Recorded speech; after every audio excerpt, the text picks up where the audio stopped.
Hi everyone, this is Terry. Today I want to show you a very quick way to create a banner. How often do you want it to do something like this to celebrate a birthday, or in my case I'll use it to create the word joy for Christmas.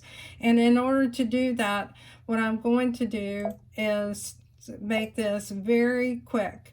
And by that, what I mean is I'll use felt as the backing, a decorative seasonal fabric for the letter J. It'll all be raw edge, and I'll make a couple of buttonholes.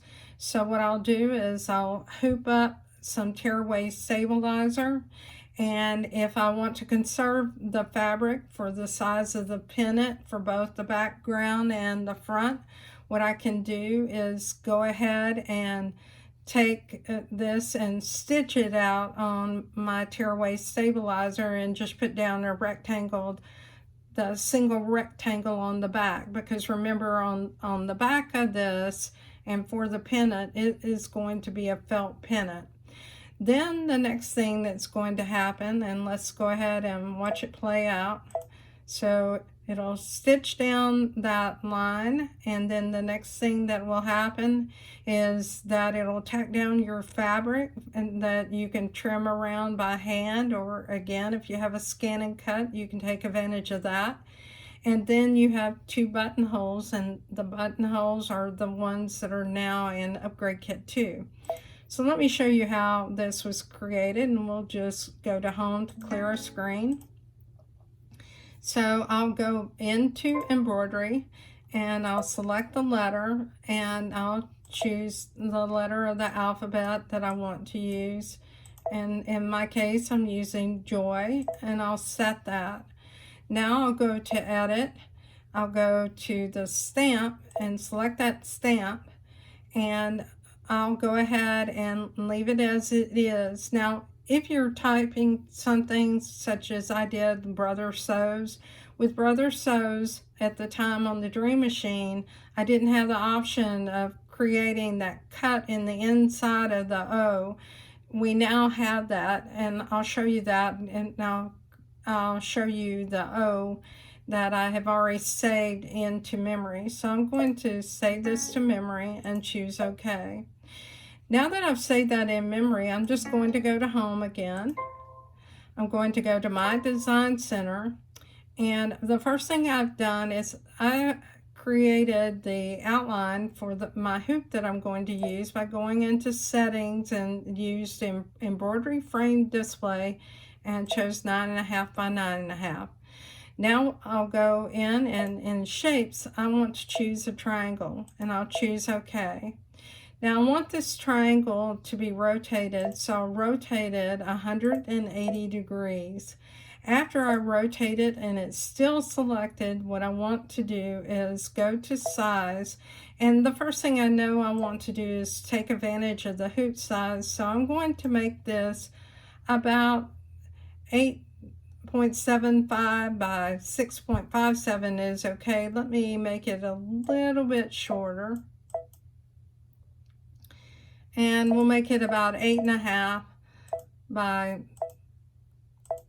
6.57, and we'll leave it there and choose OK. Now we need to remember that because we're going to have to resize our letters, and when you resize your letters you need to write it down so you know the size of the letter. And we'll go ahead and choose OK. Now I do want this to be a running stitch, so I'll select that, select red, take the bucket and apply it. Now I'll choose Next, and you can save this to memory at this time. I'm using a stitch length that is roughly 2 millimeters, and that's what 0.080 inches represents. So let's save that to memory because you're going to use it for each of the letters of your pennant. Now choose Set. Now let's go back and choose Add. Now that we've chosen Add, let's go back and let's choose our letters. So we're going to My Design Center, and we're going to go back to our stamps, and I'm going to go ahead and pull up the stamp for the letter O, and here it is, and choose OK. So with Upgrade Kit 2, what you have now is you have the ability to do the inside. If you didn't have Upgrade Kit 2, as I didn't back when I was working on the Dream Machine, what I had to do is go back into my shapes and get a rectangle and create that inside piece for the O. I don't have to do that today. The other thing I did, and you can always do this to make it decorative, I went into decorative fills and I chose a decorative fill, and we'll just choose one.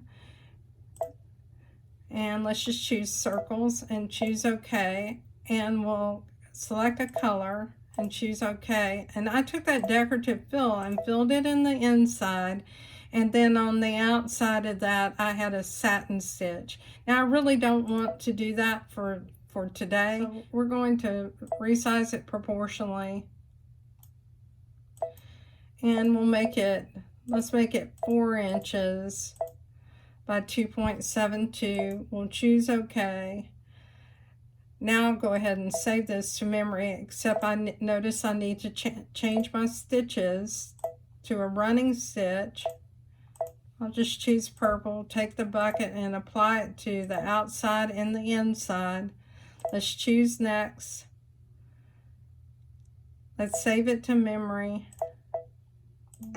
and choose set. This is better. So here's what we have. Now the next thing we're going to do is to add our buttonholes, and to add those buttonholes, all we're going to do is go to category 5. If you don't have Upgrade Kit 2, then I'll post the link in the description of this video showing you where to go to watch how to make buttonholes, or if you don't want to have a buttonhole, you can make an eyelet. And I chose number 1 for number 6, so number 6, 1, and then what I chose was the super small, not the extra small, so I chose super small, chose set, and let's just change that thread color because I don't like looking at black thread on the screen. Let's make it a nice pretty green and choose OK. Now we're going to take it while it's selected, move it up on the screen, and if you want, you could line it up with your letter. That would be a nice place for it, or you can move it up higher. And then you want to duplicate it, so go to Edit, choose Duplicate. We'll pull up that other buttonhole, and now you're ready to sew. So this would be the time that you would want to save this embroidery file to memory. If you're one of those people that don't like to eyeball things, you can go into your settings, you can pull up your grid, choose your 3/8 inch grid, and then what you can do is you can take these and move them right where you want them. So I'll just go ahead while I have that opportunity. Let me select it, and I will move it up so that it's more or less lined up at an equidistance. So now that I'm satisfied with that, let's close that grid. Choose OK. Let's save it to memory. And let's go back again to the stitch player, choose the plus sign, and again, what is going to happen, you could take your felt, tape it to the back of your frame, go ahead and stitch out this line, and what it's going to do is stitch the line on your felt, and you can trim it. Or you can stitch out that shape twice, and then you have a placement line. Then what you're going to do is set your fabric on the front, go ahead and stitch your letter. Then you're going to take your scissors and trim around that letter, say 1/8 of an inch away, or a little more than 1/8 of the inch in both the inside and the outline. And then you'll open up your buttonholes, and you've made yourself a very quick banner. Now, another option for this, and I'll show you that, And that is, if you wanted to, what you could do is go to your thread colors, and you can go to the thread color and change it to a command that your ScanNCut is going to recognize. And that would be right here under embroidery, and you choose cut. This is going to be a PHX file, and that PHX file, you'll save it to your USB stick, and then you take that to your ScanNCut. Now, what I would do is make my fabric larger, because you don't want it to be exactly the same size of this, because if you make it exactly the same size, then you're not going to be able to trim anything, because these are going to be your stitches to sew down, for instance, your fabric for your letter O. So you'll select applique material for the pennant, and then you'll go back and you'll select the applique material for the letter O, and we'll select that, go back to the brother chart, and it can be brother country as well. You can select that and choose OK. Now I go ahead at this point and save it to memory, and you can save it to your machine or a USB stick. I'm going to save it to my machine, and I hope that this video has been helpful to you. Thank you, everyone, and thank you for your time today.